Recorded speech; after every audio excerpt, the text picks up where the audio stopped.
どうも、こんにちは。デミコです。ですね、何をしてるかっていうとですね、今日はね、見てわかるようにね、モザイク編みでモチーフ作ってるんですよ。はい。ね、モチーフ作ってるんですよ。で、これからやろうと思ってることに、もちろん使うわけなんですけど、まずはね、柄を考えてるんですよね。で、これってね、結局ね、編んでみないと分かんないわけです。でこれね、いろいろ編んでるでしょ。これ見た目さ、なんかさ、同じように見えるけど、微妙に全部が全部違うんだよね。で今これ編んでたんだけど、こうやってね、いろいろ試し編みするわけ。ここ3つ入れてみたり2つ入れてみたりして、どうやってね、見たらどう違うのかなとかさ、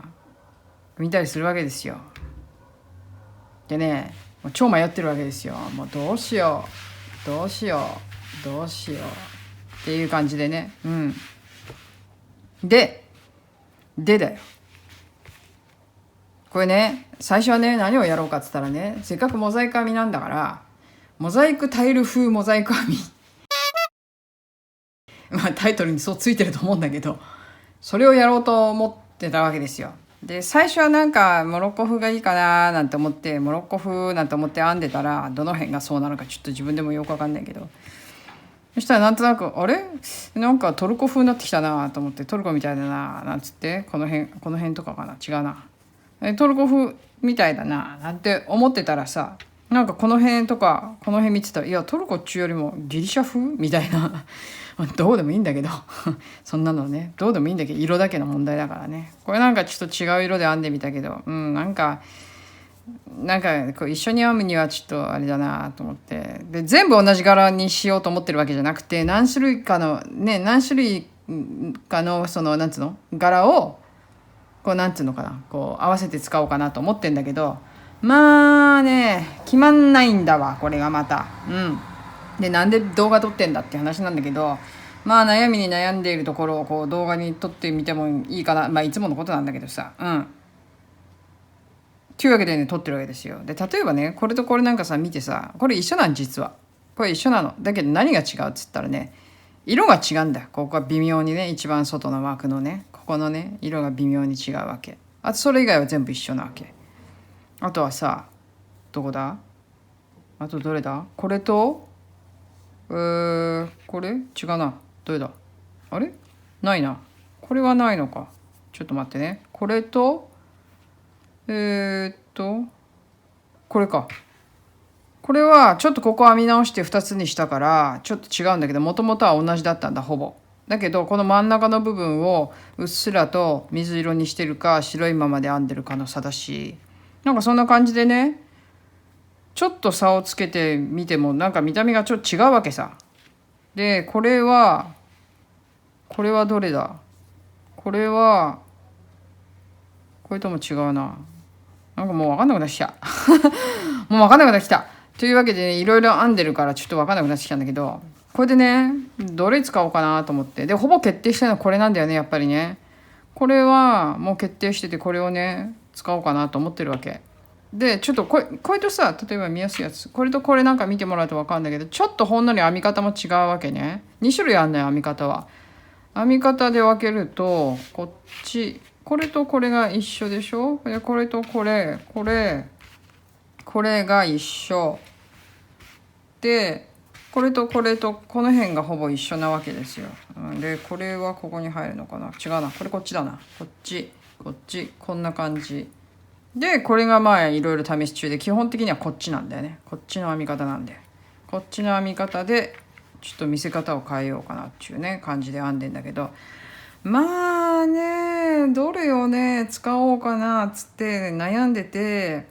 悩んだって決まらんのだよね、なかなかね。で使いたいのはもうこれはもう決定なわけよ。これ決定や、これ決定、これも使いたいなと思ってて、これも決定、これ決定。であとはだけど今迷ってんのが、ここをどうしようかって話でね、最後のね白いところを3つはないなと思ってて、で2つにするか1つにするか、それで迷ってるわけよ。このくどさ加減がちょっと変わるんだよね。やっぱり一つ編むのと編まないのとじゃやっぱり違くって、私はやっぱ2つ編んだ方がいいかなと思いつつも、いやでもこっちの方がいいかなとか思ったり。でもこれとこれ見てもらうと分かるけどさ、これって一緒なんだ、ほぼね。この真ん中のところが水色じゃないだけで。これってでもさ、見た目だいぶなんか違う感じしない？なんとなくこっちなんかちょっとくどい感じするんだよね、ブルーがね。だから白もうちょっと増やしたくって、だからこうしてみたんだけど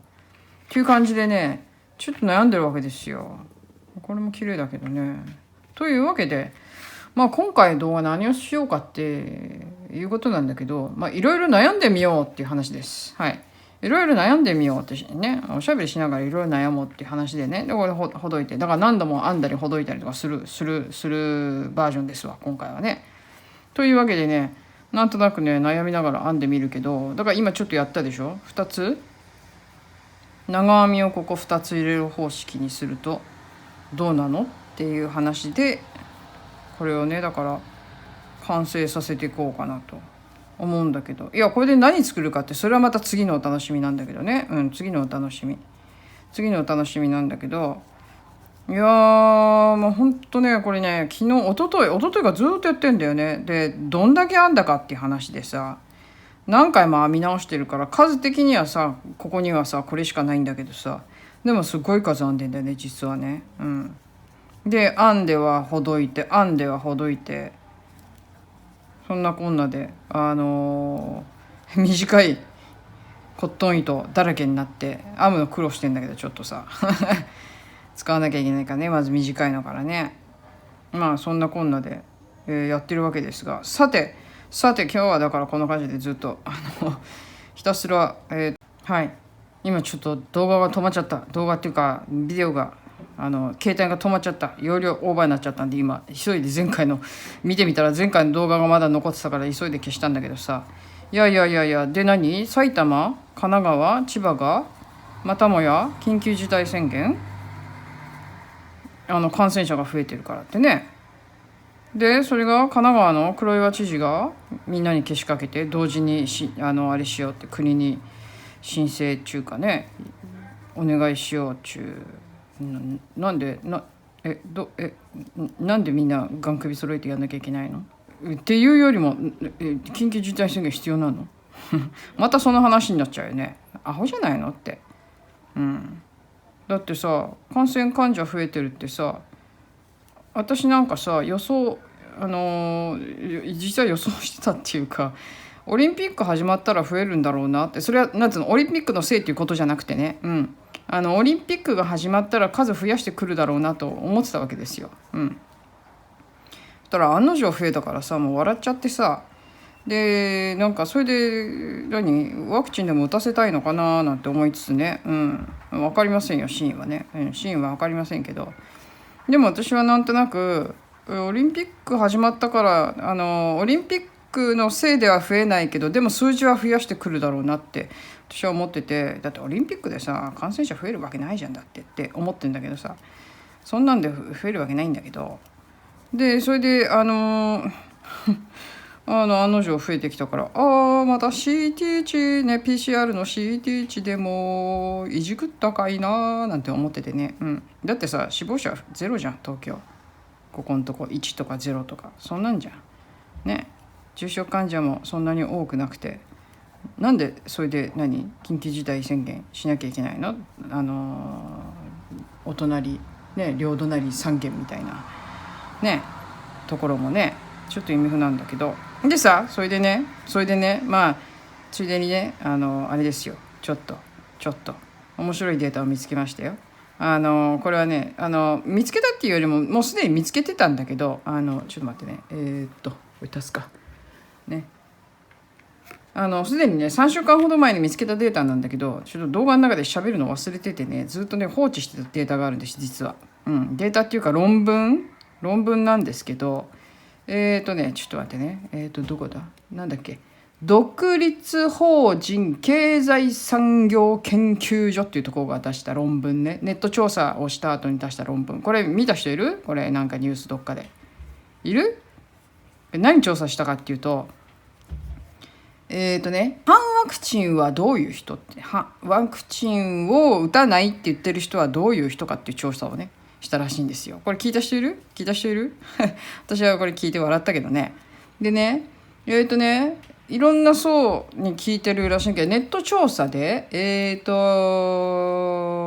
ういう人たちが今回のねワクチン打たないって言ってるかっていうのをこうネット調査したと。でその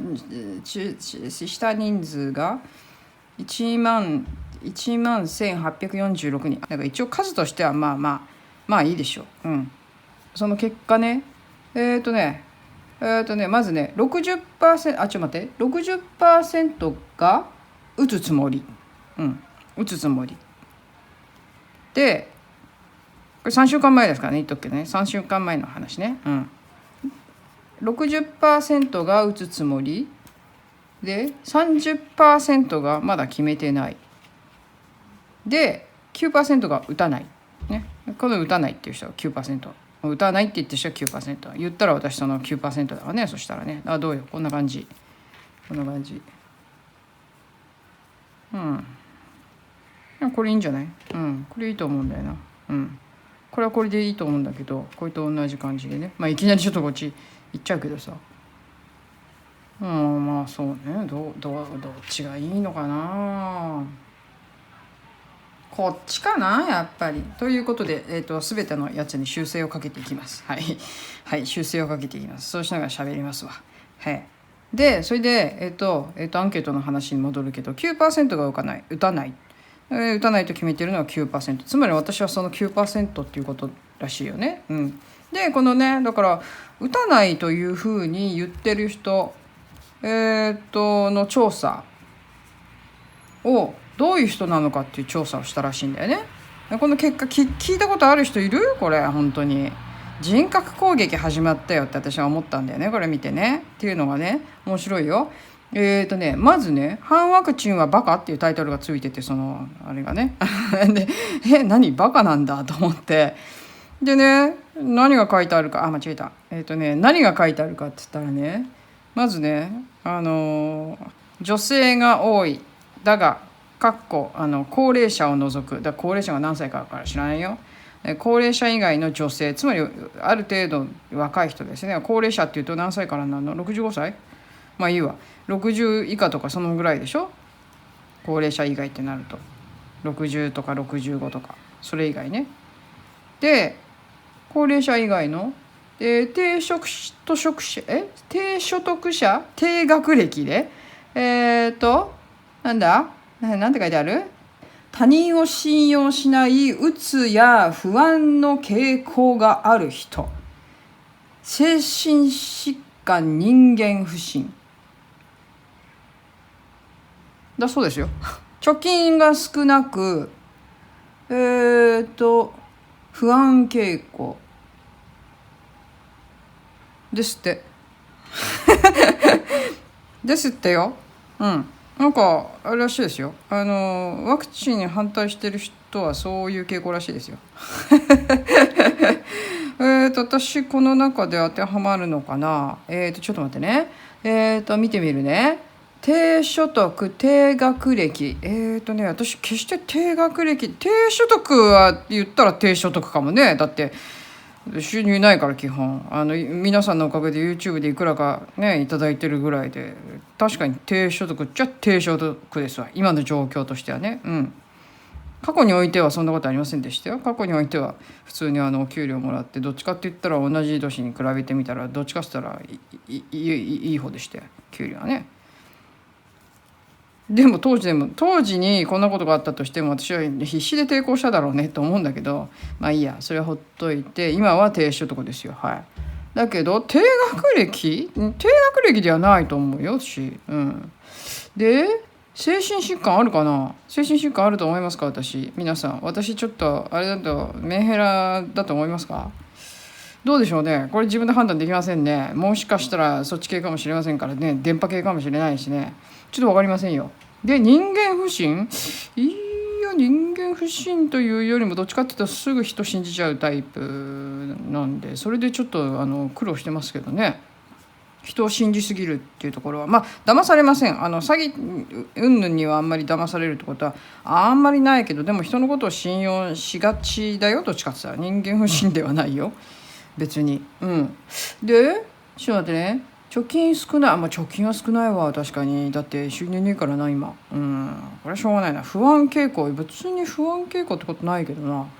不安は別にないけどな。不安傾向っていうか、でも心配性ではあるかな。言ったら心配性ではあるかな。心配性です。これはもうなんかうち家計みたいなもんでね。家計みたいなもんでね。心配性は心配性だね。でなんだっけ。高齢者以外、まあ高齢者以外だけど、半分ぐらい、3分の1ぐらい当てはまってる。そんな感じ。どう思いますこのアンケート。女性、高齢者以外の女性で低学歴、低所得、貯金少ない、不安傾向、精神疾患、うつ、そういう傾向だそうですよ。人格攻撃きたね。私はそんなんじゃないと思わせて何打たせようと思ってるのかしらね。よくわかんないけど。こんな調査信じるわけないじゃんね。信じる人いますかこれ。ねちょっと。ちょっと雷が鳴り始めたね。雷の音入っちゃうかもしれないけど。いやびっくりしたねこの調査ね。もう一回言いますよ。独立法人経済産業研究所らしいです。どうなのここって。全然私調べてないからどういうところなのか知らないけどさ、なんかそんなネット調査がありましてね。いやーこう来ましたかっていう感じでね。これの結果出したら打つ人増えるとでも思ってるのかしらね。分かんないけど。別にだっていいじゃないねそんなのね。自分の意思で打たないって決めているんだったらそれでほっとけよって話でね。だそうですさあ皆さんこの結果を聞いてどう思われますかとんでもねえアンケートだなと思うんだけどね。いや事実じゃないですよこんなのって思いますけど。いや逆じゃないって。逆っていうかなんていうの、別にそんな打ってる人が全員不安症とかそういうこと言ってるわけじゃないですよ。不安症の人だったら逆に打ちに行くんじゃないかなって思っちゃうけど、だって怖いじゃんって思ったらね、感染症ね、流行り病が怖いと逆に思う人だっているはずなわけだからさ、そんな心配症っていうか不安症の人とかさね、どっちにだって触れるよねっていう話で、これ明らかにさワクチン打たない人の人格攻撃をしてるって話だよね。なんかそういうふうに見えて仕方ないんだけど、違うのかな。皆さんどう思いますかさあこれとこれが同じなんだけど色が違ういう感じでね、編んでみたけどどうかなね。これとあとそうしてないやつを比べるとどんな感じ。ちょっと遠目に見てどっちの方が、要はね私がね何を気にしてるかって言ったらね、この中心のこの部分がねどっちの方がよく見えるかなっていうね。どっちもどっちだよね。でもね近くで見てるのと遠くで見ると違うからね。そうなるとこうなるとさ、これとこれの差がさあんまりなくなってきちゃうよね、なんとなく見た目の。ってことはこれとこれのがいいって話だよ。なのでボツ。というわけで今これあれしたけどくっつけたけどこれ外そう。じゃあ待って、これ採用、これどうよ。これはこれでどうよ。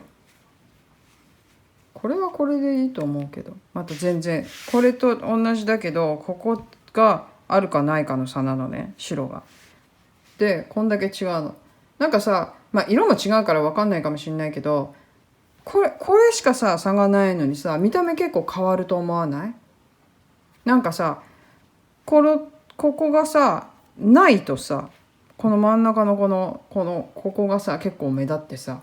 ここがあるとさそれが全然分からなくなって逆に四角っぽい感じのイメージっていうのかな。なんかそんな感じだよね。面白いね本当に。だから一つあるのとないのとで全然変わる。じゃあこれはこれでまた面白いから使ってみようか。これはだからこれとこれと同じなんだけど、ちょっと色違うからここの茶色は使わないけどね、真ん中ちょっと青にしてこの薄い感じの色も使おうかなとは思ってんだけど、いやー面白いな。ちょっと待って。であともう一個、そうなると同じ類はこれとこれになるわけだ。ってことはこれはなしだから、これね、これをちょっと後で修正して、私はもうちょっと白の部分を増やしたい。よし決定。よし、とりあえずこんな感じ。ちょっとね、じゃあね、どの柄で編んでいくかっていうのを決めようね。今からちょっと考えるから、今から決めるわ。ちょっとタンマね。いやー、これ迷いながらね、これ今日はね、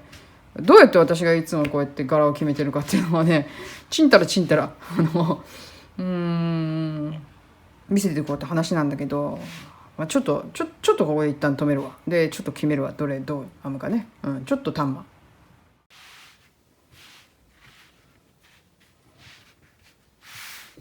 というわけで、おはようございます。一晩明けました。はい。一晩明けてどんな感じになったかというと、じゃじゃじゃじゃじゃんじゃんじゃんというわけでですね、こちらが同じ編み方でほんのちょっと色を変えて編んでるやつで、こっちこれ全部同じ形で色をねほんのり変えて編んでるやつ。こっちはねちょっとこれとこれが完全に一緒で、これとこれはちょっと違うの。これとこれは一緒だけど、ちょっとここのね白い部分がねちょっと違うっていうね。これだけのここ映った。これね、こことここがちょっと違うよと。でこれとこれ一緒、これとこれ一緒みたいな感じで、ちょっと色分けしながら柄も編み方も変えてっていう感じで、はい。でなんでここ穴開いてんのなんでここ穴開いてんのって、これ今から編もうかなと思って、ここをね。でこれ何編むのかっつったら、これと同じ形でちょっと色違いを編むっていう感じなわけですよ。いやもうね苦労しましたよ、もうここまで。なんでねこんな数編んでるかっていうと、まず何を作るかってことなんだけれども、何を作るかは次回発表です。次回発表しますけど、とりあえず今回はね、あれですよ。とりあえずモザイク編みでモチーフをとにかく作れっていう話で、とりあえずこれ埋めてきますわ。でこれ埋めるのなんだ、これだ。これちょっと待って、これな、この糸から始まるんだけども、いやもうほんとね大変だわ。もうほんと悩んでようやく出した結論がこの方式で、要は何種類、16種類だよね一応ね、基本ね。でここなんで2枚あるかっつったらね、これ実はねほんのりちょっと違うね、色がね、こことここと。でも基本的には同じ編み方をして、同じ色の入れ方をしてて、外枠だけが濃いのと薄いのと分けてるわけ。これはねあえてわざとなんですよ。他のやつもそんな感じで、こうなんつうの、1個のところね、これと全く同じを編むのではなく、これと同じ、基本的にも色的には同じなんだけど、例えば外枠をもうちょっと濃くしたり、内枠を薄くはしないな、外だな、一番外を濃くするかしないかぐらいの、そんな感じ。この辺はね全部同じの多分編むと思うんだけれども、外枠がこう濃い色になってる部分はそれをさらに濃くするか薄くするかっていう感じでちょっとやっていこうかなっていう感じでいるんだけれども、これはねまたやりながら考えていこうかなっていう感じなんだけど、というわけでね、これどうやって編んでいくか。こう本当はさ、これじゃあとりあえず編んでいこうか、一つね。これさ、一重でやってんのね。二重でやるとちょっとギューッと締めるときにちょっとその分、糸の分だけね締まりが悪くなるんで、とりあえずこれでギューッと締めるでしょ。で本来はあれなので、中長編みを入れていくんで、2つでいいのかもしれないけど、一応3つやってますっていうのは、ちょっとこれギュッと引っ張った時のその締まりの具合のなんていうのかな、ちょっとこうした方が円がきれいにできるっていう感じなので、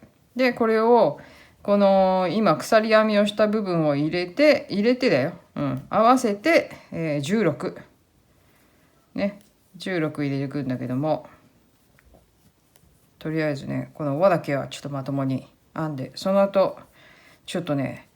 いやちょっといろいろな情報っていうかね見ててね、なんか話したいこといっぱいあるんだけどさ、いやなんか結局さ、もう喋る。ちょっと待って。ちょっとこれ先やってからにするわ。これ先やってからにするわ。これ数えなきゃいけないからね。ちょっと待って。で、15、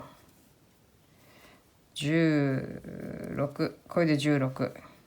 ちょっと待ってね。最後だけもう一回やり直すね。っていうのはね、ここをね、よっぽど、ここをね、ちゃんとしっかり締めてやらないと、後でビヨーンってなって、ヒーっていう話になるんで、これで、いやもうね、もうこれだけでね、もうなんつうの、この全種類を、なんていうのかな、編むだけでもう疲労困憊だねっていう感じで、はい。じゃあ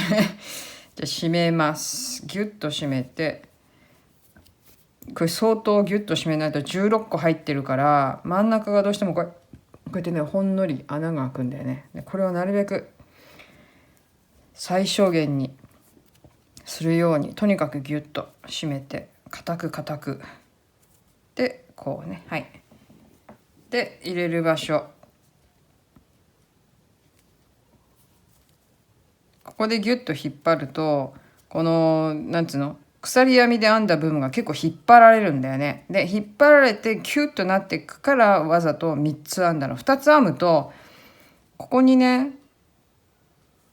こうやって入れていくときに、この鎖部分もギュッと引っ張られちゃう感じになっちゃうのね。なので、あえて、3つ編んでます。見た目を良くするためです。全ては見た目のため。見た目大事。はい。というわけで、こうして、で、こっち側にちょっと一回戻します。で、こんな感じで、これでね、輪ができました。はい。ね、こんな感じになります。そうすると、こうやって割と綺麗な感じで輪っかができるんで、ちょっとしたコツみたいなもんですけどね。まあこれはまあ人それぞれですね。でもね、自分がやってみて、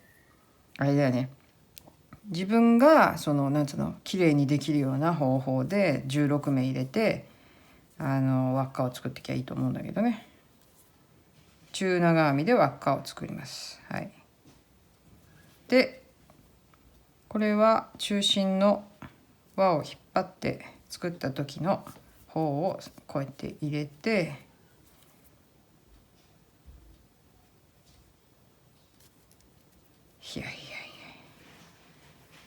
いやだからさ、昨日もずっと編みながら、今日も朝起きてからずっと編んでたわけですよ。編んでて、でここまでやっと完成したから今撮り始めたんだけどさ、でもなんかもうお腹いっぱいって感じ。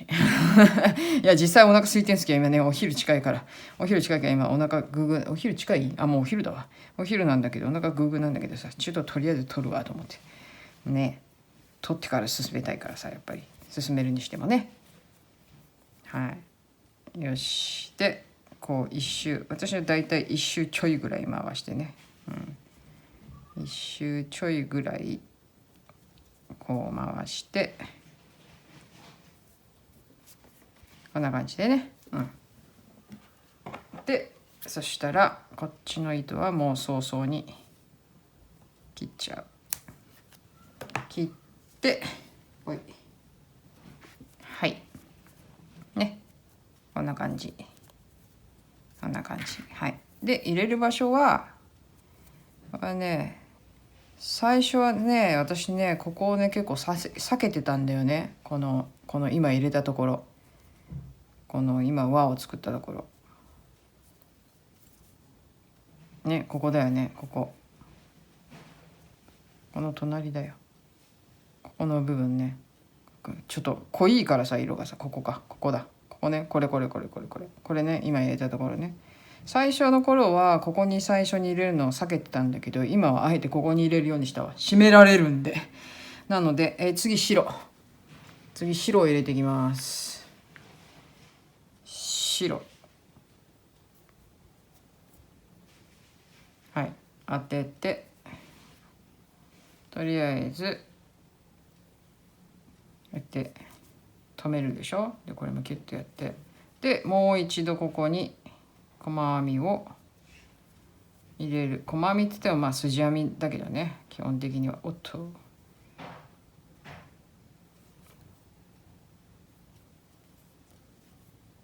こう入れて、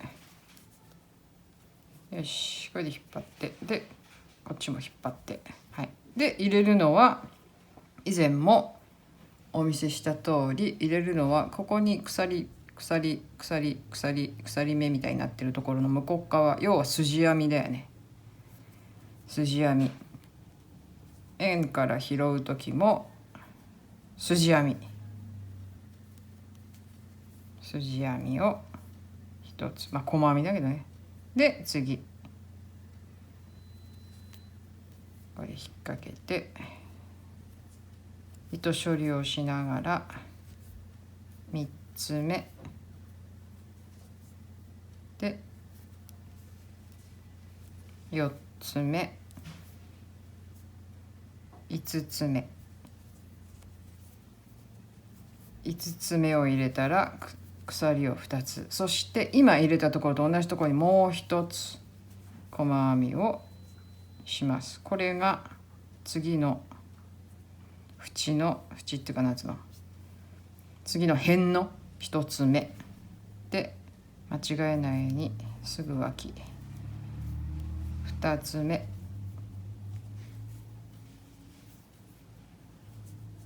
で3つ目4つ目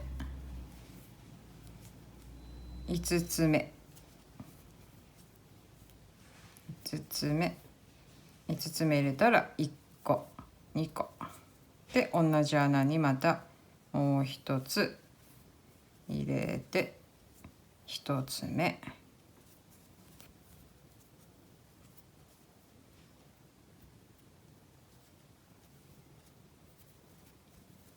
2つ目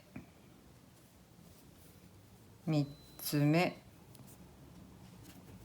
4つ目で5つ目で5つ目を入れたら12で、ここにまた1つ目、同じとこに1つ目2つ目3つ目4つ目で最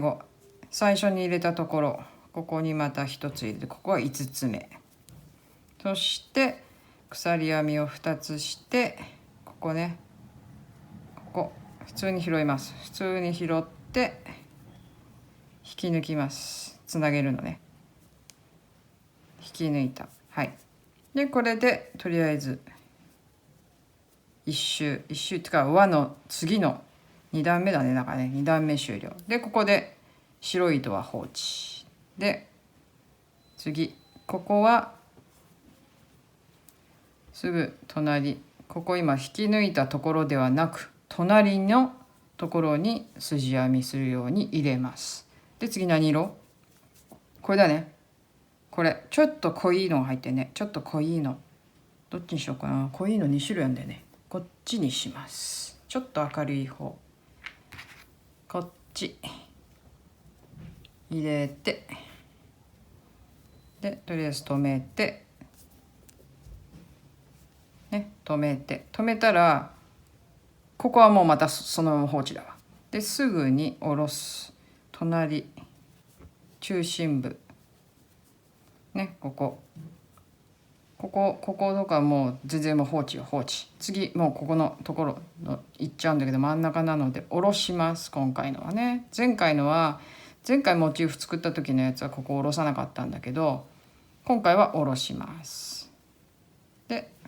巻き込んでいきます。でここに筋編み、隣から1、2、3入れる。3入れたら1、2で、次は同じとこには入れず、ここね、この隣、これ裏からちょっと一回入れて引っ張ってあげると入れやすくなる。これやんないとちょっと入れづらいね。ここね、ここは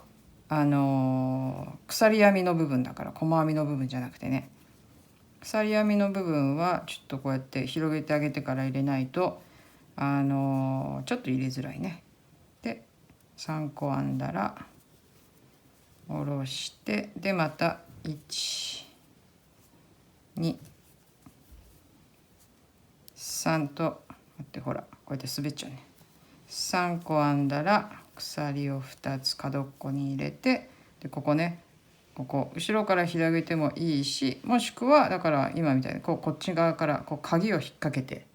こうやって入れても入るよと。どっちでもいいけど入れやすい方で。じゃないとねつるつる滑ってねこうちゃんと入ってくんないんだよね。なんかよし、でこうやってで1、2、3、はい、3で鎖2つで1、2、3で下ろすと。下ろす。で1、2、3、ね、ちゃんとこうやって引っ掛けてやんないと糸が割れるんで、だから1、2でここもちゃんと引っ掛けてあげて、1、2でここ戻ってきたんで、ここもちょっとね入れづらいんでね、最後2で最初のスタートした時に戻ってきたから、ここはこう入れて、で向こうからこのねほかっておいた白を引っ掛けて、紐を引っ掛けておいて、で細編みをします。最後ね、最後細編み。そしたらこれはもういらないね。これはもういらないから切っちゃう。もうさっさと切っちゃうよ。はい、切ってでこうなってるでしょ。こうね、今ここで最後次ここ入れて白を引き抜いて、ね、立ち上がり1個編みます。そしたら立ち上がったらもう隣行っちゃう。すぐここは放置、後でやるって感じで、ここは放置で、ここはいきなりここも下がる感じになるんで、この脇をね、こことここ4箇所こうやってるところの脇に白いのを下ろしていく。でこいつは巻き込んでいきます。まあそんな感じでね、モザイク編みのねモチーフはねこういう感じで、角っこに来たらに鎖編み、これ忘れないようにしながらね、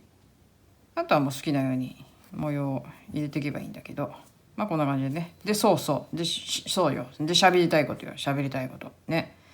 いやさちょっとやっぱり公に発表しましたね。やっぱりね、アメリカの CDC が疾病予防センターね、ワクワクを打っても感染するよとね、公になったよね。感染するよと。なのでなんていうの、その症状がなんていうの、その重症化を抑えられたり、そう死亡のリスクが抑えられたりっていうことはあるかもしれないけど、どっちにしろ、ワクワクを打っても感染するよっていうのがオフィシャルになりましたね。でね、っていうことはね、考えたらね、ワクチンパスポートなんて何の意味もないって話になるんだよね。だってそうでしょ。ワクチンパスポートって何のために持ってんの？ね、ワクパスって何のために持ってんの？はい、ワクチン受けましたでって話でしょ。だから何なのっていう話だよね。ワクワクを打ってる人と打ってない人の差は何なの？打ってるか打ってないかだけだよね。あとは重症化するかしないか、それだけの差だよね、きっとね。でも周りに感染させるリスクは一緒だっていうわけですよ一緒だと認めましたよ、アメリカの CDC が。つまりワクパスを持ってることの意味を誰か教えてください。その人が打ったっていう証明にしかならないよね。ワクパスを持ってる人が店に入れて、持ってない人が店に入れない意味は何なの？そしたらだってみんな同じなんだよ。感染させる危険性があるのは同じなんだよ、みんな。ワクパスの意味は何ですか、じゃあワクパスの意味を教えてください。っすね、ワクワクを受けない人に対してうつさないようにするためにワクワクを打て、いやいやいやいやいや、ワクワク打ってもうつすんですけどみたいなワクワク打っても感染させるんですけどねみたいな。つまり感染させる危険性は同じなんだけれども、ワクワクをなんだ、他の人のために打て、なんでだって感染させるリスクは同じなんだよ、あんたも感染させるんだよそんなこと言っていう話なんですよね、要はね。そう言ってるあなたも感染させるわけですが、間違えた、こっちじゃない、こっちじゃない、この色じゃない、リスク同じなんだけどこっちです、こっちの色、こっち。周りのためにって言われてもってあなたも感染させるわけだけど、そこはどう考えてるのかな自分は感染させないと思ってるのかなっていう話ですよね。だからね、だからそれはでも最初から言われてたじゃん。だってさ、ワクワク打っても感染するリスクはありますよってのはだって最初から言われてたわけじゃん。なのになぜワクワクだから周りにね、その感染させないようにするためにそのなんて言うんだろうな、周りのことも考えていや打てよっていう人が中に少なからずいるわけですよね。その論理は成り立たないわけですよ。成り立たないということを最初から言ってたんだけれども、でもそう信じてる人がね、だからつまりワクワクさえ打ってしまえば感染は抑えられるみたいなことを言ってたわけですが、結局ワクワクっていうのはですね、そうやって人間が対抗しようとすればするほどウイルスはそれに対抗して、変異をし続け、そのワク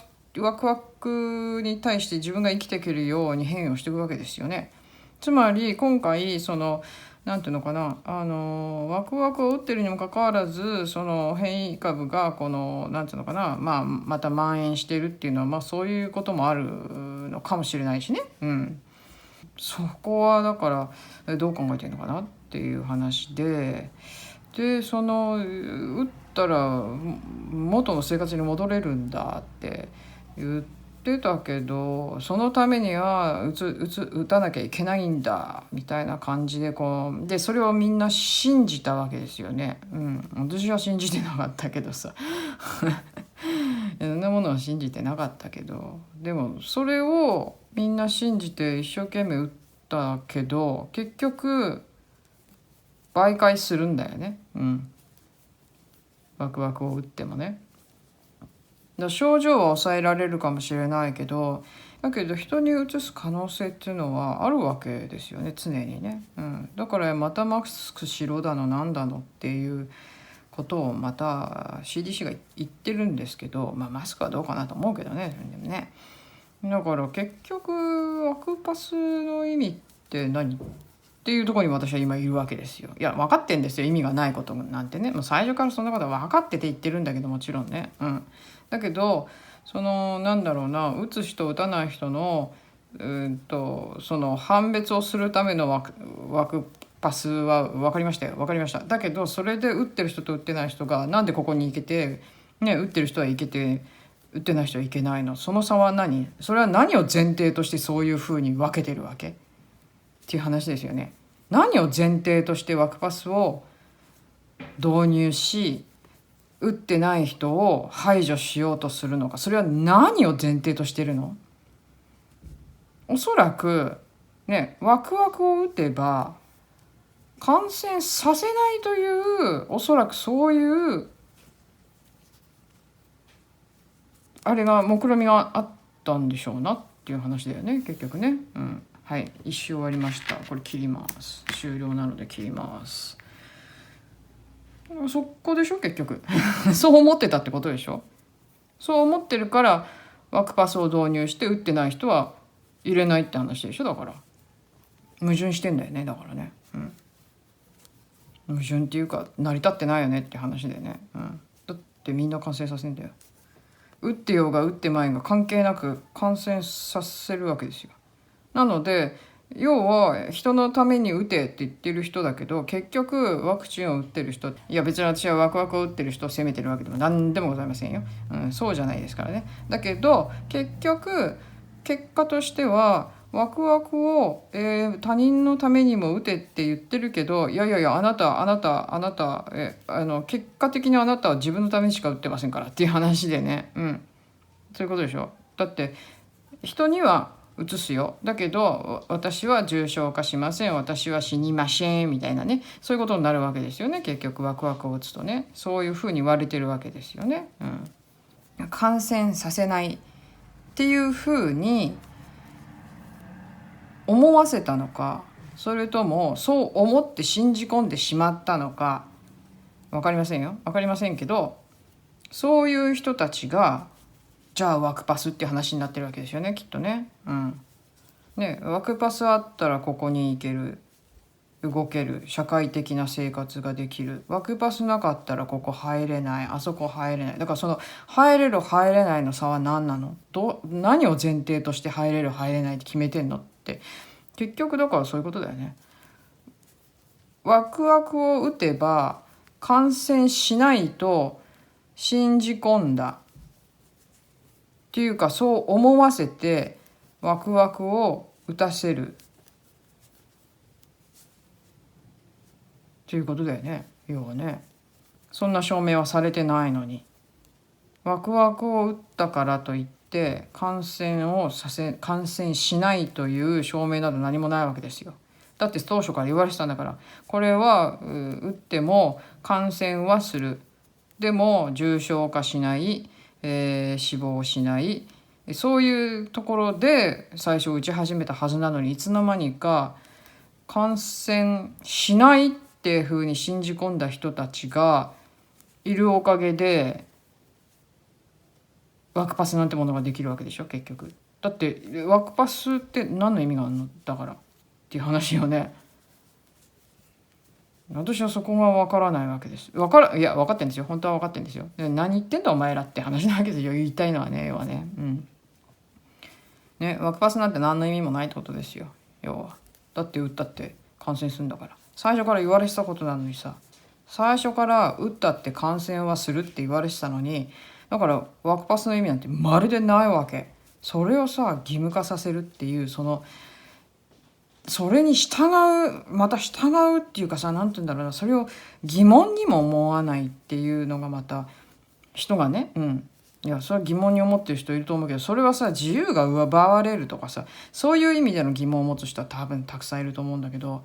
いやだからワクパスってだからもともとだって意味ないじゃんっていうところで疑問を持つ人ってどれぐらいいるんだろうと思ってさ、いやいると思いますよ、そこそこもちろんねいると思うけど、そういうところでさおかしいんだっていうことをさやっぱり言っていかないとって思っちゃうんだよね、やっぱりね。なんか変ななんていうのかね、歪められてるっていうか、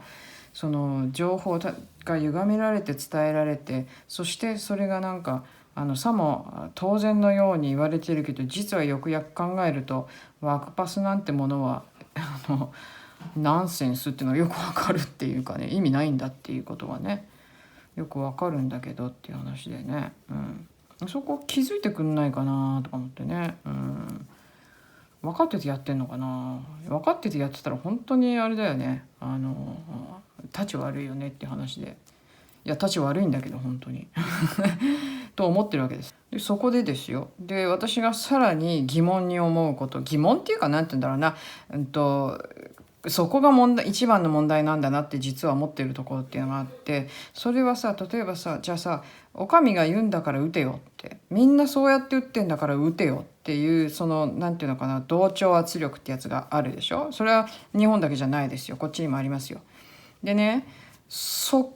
れっていうのってなんていうのかな、特にでも日本は強いよねってやっぱり思うんだよね、思うんだけれども、でそれってさ言ってることってさ、結局さお前みんな打ってんのか打てよってさ、その学校教育そのものだなって思ったわけね。学校で先生がこう言うからやらないといけない、みんながやってるからやらなきゃいけないね。そうだったでしょ、学校って。先生が言うから先生の言うことを聞きなさいって、そういうふうに教育されてきたじゃない。人のね、上の人の言うことは聞かないとダメよっていうふうに教育されてきたから、自分の頭で考えることなく、過ごしてきたわけよね、幼少時代をね。要はだから自分の頭で考えることを否定され続けてきたわけですよね、子供の時って。うん、親の言うことだから聞かなきゃいけない。どんなにおかしいと思っても親の言うことだから聞かなきゃいけないね。私すっごいだからそれでね、ものすごく反発した思い出がありまして、私そうですよ、小学校の時から何からクラスでとにかく反発した子だったので、出る杭は打たれるタイプだったんで、出る杭だったんですよね、私ね。常識って何っていう、もう本当に子供の時からそういう感じだった実は。本当に頭の中で常識って何って、そういう子だったんだよね、やっぱりね。で子供の時、本当にちっちゃい時だと思うんだけど、記憶6歳とか8歳の時だ。靴を買いに行ったわけです、親と。靴を買いに行きました。で私はこれがいいっていうのを選んだわけです。最終的に2つ残ったわけですよ、ね。で私はこっちがいいって言ったわけだけど、親はこっちにしなさいっていうわけ。私の好みじゃないわけね。私の好みじゃない。だけど私はこっちがいいって。もう覚えてるよ、どういうサンダルだったんだけど、白いサンダルね。色がない真っ白なサンダルを親は勧めた。でも私はカラフルなサンダルが良くて、筋に例えば緑、ピンク、黄色っていう筋があるサンダルが欲しかったの。だけど親は真っ白いサンダルにしなさいって言ったわけ。私は色というよりも柄っていうのかな、デザインも好きじゃなかったわけだから嫌だっつったわけで、私はこっちのサンダルがいいって。だけど親はこっちがいいってわけよ。で私はその気に入ったサンダルを履いて脱がなかったわけよ、そこでね。で立ち尽くして、もう絶対脱ぎたくないっていう感じで立ち尽くし、鏡の前でもう立ったまんま硬直して涙ポロポロ流しながらこっちがいいんだって訴えたんだけど、親は結果的にその白いサンダルを私に買いました。でどんなにあれが悔しかったかってことなんですよ。わかりますこれ。親も子供が欲しい、子供がこっちが自分はいいと思ってるっていう、それを親がこっちがいいって言ってるからこっちにしなさいっていうふうに潰してるわけですよ、無意識にね。親はこっちの方が子供には合うと思ってるのかもしれないけど、子供は自分で考えて、私はこっちのデザインは嫌、こっちが好きっつって選んでるわけですよね。自分の頭で考えて自分はこっちがいいって言ってるものをみすみす親が潰してるわけよ。学校ってのも全部そうじゃない。だってね、私はのびのび、成長してきましたよ、それでもね。外で遊ぶの大好きだったし、怪我もね、骨折とかは全然なかったけど、すり傷なんてしょっちゅうだったし、もう本当にさ、外でさ遊んでさ、そんなパワーがすごかったね。親はあれだったから、私のパワーを抑えようとして一生懸命あれしたけど、私はそんなのに屈服せずに自分のパワー出し切るように子供の時からね、外で遊んでたわけなんですけれども。ですね、そういう中で、育って親は私を押さえつけようとしたけど、完全に押さえつけることはできず、結局ね、私は好きなように育ちましたよ、割とね、割と好きなように育ちました。はい。で親の意思に反してでそれでそうやって育ったんだけども、そうするとね、当然学校でもはみ出るわけですよね。はみ出ちゃうわけよ。自分は普通にしてるつもりなんだけど、周りにとっては普通じゃないわけよ。で私は言われましたよ、学校の先生に。殴られたこともなんだ、そういう時代だったからね。今じゃあ問題ですよ、あんなの今じゃあ問題だけど、学校の先生に殴られるなんてこともしょっちゅうだったし、私も悪いとこもあるんだけどね。だけど先生と遊ぶつもりでどうやらおちょくっちゃったらしくて、先生がカッとして殴られるなんてことよくありました私あれですよ、先生をバカにしてるとか、先生をなんていうのかな、なんていうのか、先生にこう罵倒するとかね、その汚い言葉を投げつけるとか、そういうことじゃないんだけれども、なんかどうも私の態度が気に入らないらしいんだよね、先生はね。それでよくあれですわ、殴られたりしましたわ、先生にね。殴られるっていうかバチンとねやられたりとかね。グーで殴られたことはありません、幸いなことに。私の友達はグーで殴られた、女の子ですよ、女の子ですけど、私の友達はグーで殴られて口切って血だらけにしてましたけど、それが許された時代です。そういう時代なので、皆さんビビらないでくださいね。大丈夫か。同世代がほとんどだと思うので、皆さんそういう世界で生きてると思うんですけど、あれ間違えちゃった。なので、で、その中でですね、私は学校の先生によく言われたんですよ。なんで、親にも言われてましたよ、もちろんね。なんでみんなと一緒なことができないんだって。私は意味不明でしたね。なんでみんなと一緒なことしなきゃいけないんだって、逆にね、意味不でした。なので、それを周りと同じことをしなきゃいけないんだっていうのを頭に叩き込むのにものすごい苦労しましたね。なんで同じふうにしなきゃいけないの？なんであなたは、デミコちゃんは、なんていうのかな、女子にも言われましたよ、よく。なんでデミコちゃんは男の子とばっかり遊んでるのって。何が問題何が問題なのそれのっていう。私には意味不で、だって男の子と遊んでると楽しいじゃんって。その楽しいっていう意味が男にチヤホヤされてじゃない方ですよ。男と遊んでる方が楽しいです。自転車乗ってぐるぐるぐるぐるぐるぐるぐるぐる、なんていうのかな、近所の決めた決めたコースをぐるぐるぐるぐるぐるぐるぐる男の子たちと一緒に回るわけです。競争するわけですよ。でそういうんだったりとか、あとはのっぱらで遊び回る男の子のように、そっちの方が楽しかったんですよ。だから私はそうやって普通に遊んでたら、なんでデミコちゃんは男の子とばっかり遊ぶのって、そんな質問されて私本当びっくりしたっていうか、何がいけないの？デミコちゃんは男の子が好きなんだ。いや、好きですよ、好きです、はい、はっきり言いますけど好きですよ、好きですけど、当時はその今で言う男が好きっていうそういう意味の好きじゃなくて、男の子の遊びの方が好きだから男の子と一緒にいたっていうだけの話なんですよね。だから他の女の子からも、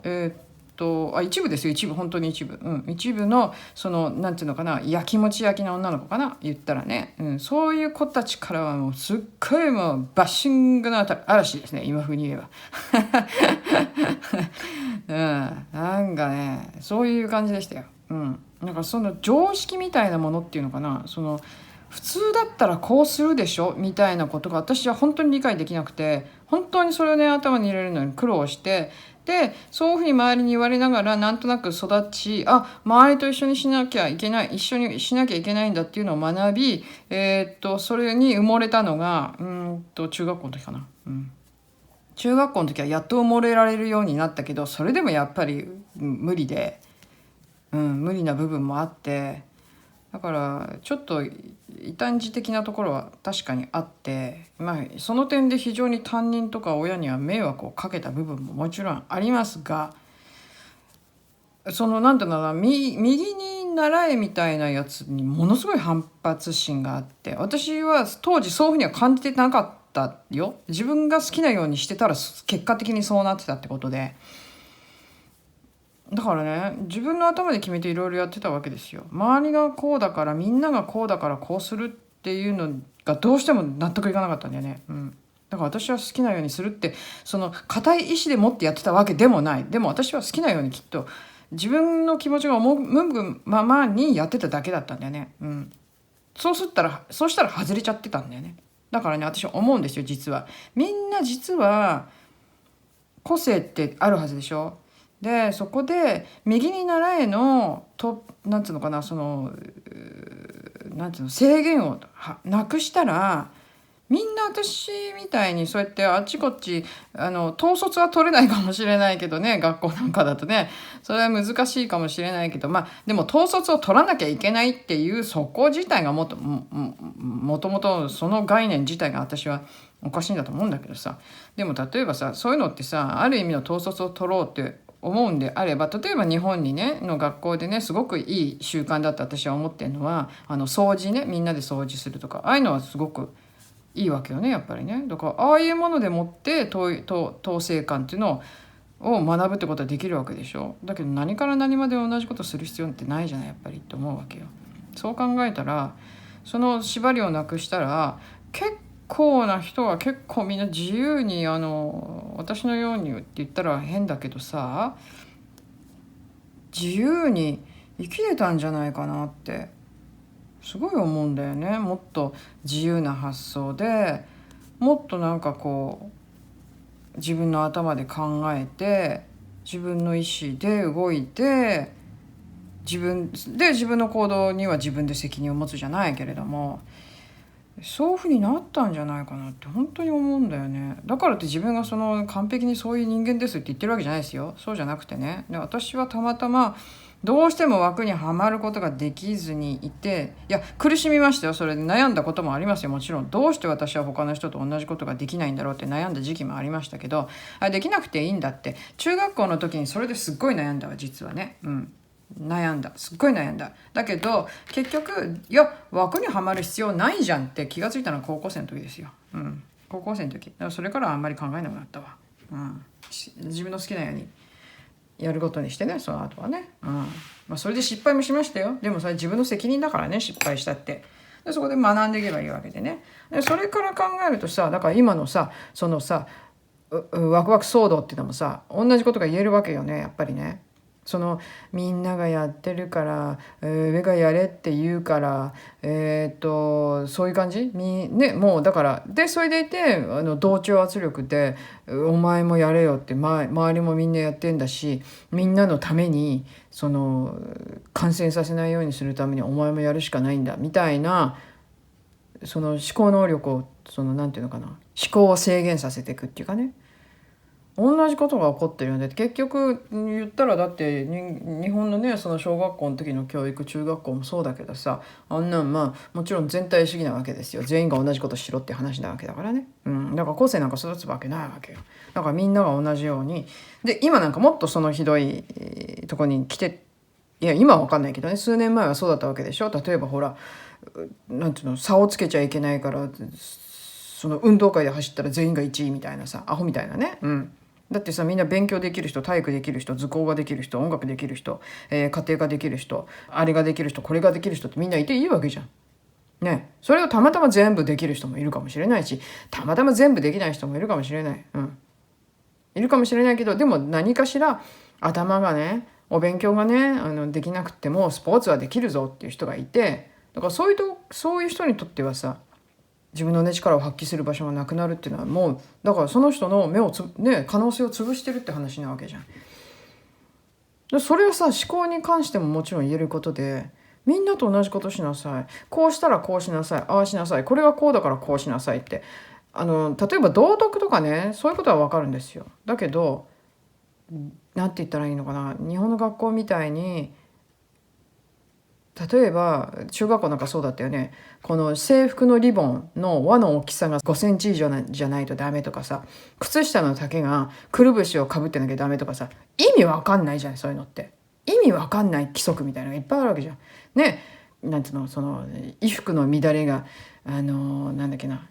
聞こえの第一歩みたいなこと言われたけどさ、これ締め付けるから反発する人がいるわけでっていう話でね、ある程度フリーにしときゃいいじゃんと思うわけですよ、そんなのね。でそれがさ、なんて言うんだろうな、その考える力をなくすっていうのかな、そういう教育をずっとしてきたおかげで今こういう世界になってるんだと思うんだよね、やっぱりね。みんなにこう強制してって、喋ったばっかだねおい。でこうやって編んできたけどね、ちょっと、とりあえず喋っちゃおうか。でその中でやってきたもんだから、今こうやって自分の頭に考えないでいいんですよ。だから自分はこうでこう思うからこうした方がいいんだ、だから打つ、はい終了、それでいいじゃん。それをなんで他の人に強要するの。だからお前もやれ、どういうこと。だって私はあなたと同じようには考えないし、私は私の考えでもって打つ打たないを決める。でそれは打つって結果であれば、もちろん結果論としてはあなたと一緒。でも結果として私は打たないって決めたらあなたとは違う。だけどそれは私の選択ってわけでしょ。それをさ、こうでこうでこうだから打つな、こうでこうでこうだから打てね。だから私は打つなと、人から聞かれたら打った方がいい打たない方がいいって言われて、私はこう思うから打たない方がいいと思うわよって言うけど、聞かれない限り私は人に他人に打つなとか打てとか言わないからね、別にね。だからあなたが打ちたいんだったら打てばいいんじゃないって、打ちたくなきゃ打たなきゃいいじゃんっていうだけの話なわけでしょ。だって自分の頭で考えて。でそれをさ他人にさまるで打たないのが非国民みたいなさ、ちょっとさ意味わかんないんだよね本当にね。でそれでワークパスでしょフランスは。要はだからもうなんていうのかな、強制的に打てってわけですよね。だけどまた元に戻るよ、話元に戻るんだけど、結局ワークパスってでも何の意味もないじゃん。だって打ったって感染させるんだからさ。で意味不なわけよ。何やってんのあんたたちって。だから結局打たない方がいいじゃんって話だよねって思っちゃうのね私はね。だから打たないでいて正解かな今のところって私はもうなんか非常にそういう感じで見てるんですけどね。っていうわけではい16種類全部編み終わりました。16種類ね。でこれで何すんのって、これだけじゃ物はできません。物はできません。各このモチーフね、一個一個これ今16個のモチーフがあります。ほんのちょっとずつ違うけど同じように見えて実は違うんですよっていう16種類のモチーフがございます。でこれ何すんだって話なんだけど、ちょっと待ってね、123456788でしょ。8でこうあって、この一つ一つを4つずつ作んなきゃいけない先は長いぞ先は長いぞ。というわけでございます。これね他にもねいろいろあんねんだけどね、これはねもう候補からね、落ちたまだまだ迷ってっけどね、これねどこで迷ってっかっつったらね、この辺をねこの方がいいかなとかさ、この方がいいかなとかさ迷ってんね。もしかしたらこうなるかもしれないけど、ちょっと分かんないね。遠目に見ていないと分かんないからね、これねどっちの方がいいんだろうねっていう話でね。だからもう一つ候補あるんだよっていう話でね、まあどうでもいいんだけどね。だから16個って言いながら実は18個あるんだけど、でこれを一つ一つ一つの種類を4つ必要になるわけです。全部で何枚 ?32 の64だ。だから全部で64必要なの。どんだけ時間かかるのって話だけど、これはもう今まではどうやってなんていうのかな、どういうのを編もうで悩んできたからすっごいあれだけど時間かかったけど、もうこう決まっちゃえば、これを編むんだって決まっちゃえばもう早いからね。それ全部で64回編みます。64個編んだところで何ができるかっていう話ですけど、何ができるかっていうのはもう次回ねお見せしますよ。ばらしますよというわけで、今日はねだからね予告編っていう感じになるんだけれども、予告編ね、というわけでここまで、やってきました。今日はねでもね半分おしゃべりメインみたいなもんで喋りたくてしょうがないっていうのももちろんあってね、いろいろ考えて、なので今回はここまでにしますけれども、ですねそれでアンケートね、皆さんアンケートの方お答えいただきましてどうもありがとうございました。というわけで今回これを上げて、これの続き次回上げるやつでプレミア公開しようかなと思ってます。それはもちろん予告します。も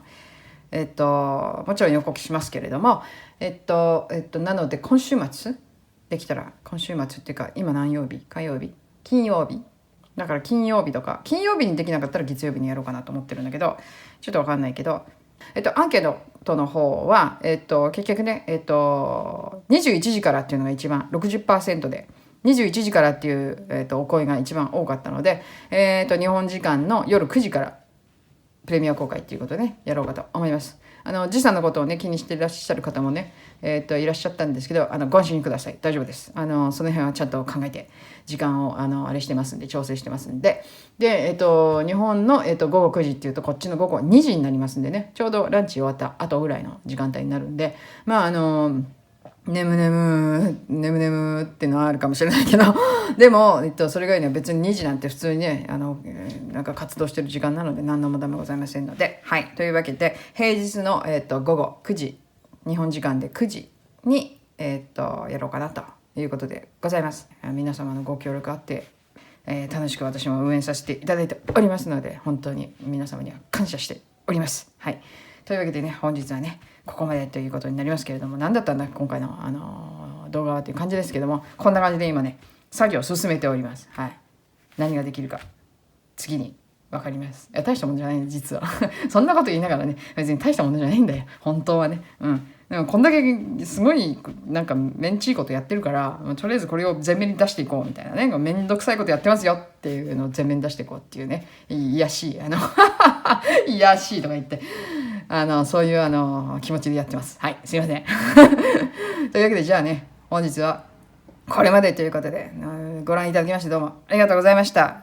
じゃあまた近いうちに、すぐにねお会いしましょう。次はだからプレミア公開で会うことになるかなということで、プレミア公開の時には、皆さんお時間がね合う方はね皆さんね、もし寄っていただけたらと思います。はい。というわけでね、はい、なんかだらだらで喋っちゃいましたが、今度こそ、はい、本日はこれまでということで、じゃあ、さよなら